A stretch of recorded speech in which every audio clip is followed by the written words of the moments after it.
L'eccessiva presenza di ungulati in provincia su tutti i cervi e cinghiali sta causando danni enormi all'agricoltura, ai prati, ai pascoli e ai boschi. Un numero su tutti, 931 capi stimati di cervi nel 1990, 10.400 nel 2019. Non è più accettabile, dice il direttore di Coldiretti Belluno. Abbiamo degli agricoltori che quest'anno non semineranno il mais perché i danni dell'anno scorso sono troppo elevati e di fatto oggi sono in perdita, quindi questa situazione non può essere non può continuare e effettivamente bisogna dare un freno. Si parte perciò dal nuovo calendario venatorio, principale strumento della gestione autonoma della funzione di caccia e pesca assicurata alla provincia di Belluno, varato d'intesa con agricoltori, cacciatori e ambientalisti, che conferma un ulteriore incremento del 20% del prelievo dei piccoli e delle femmine di cervo per diminuirne la densità e riequilibrarne la popolazione. Quest'anno abbiamo ulteriormente aumentato questo prelievo del 20% e l'anticipo del prelievo della stagione appena dopo Ferragosto.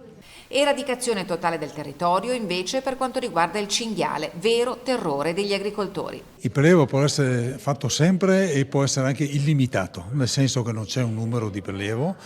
L'obiettivo è l'eradicazione, cioè togliere i cinghiali dal territorio provinciale e regionale, perché ricordo c'è anche un piano regionale per questo.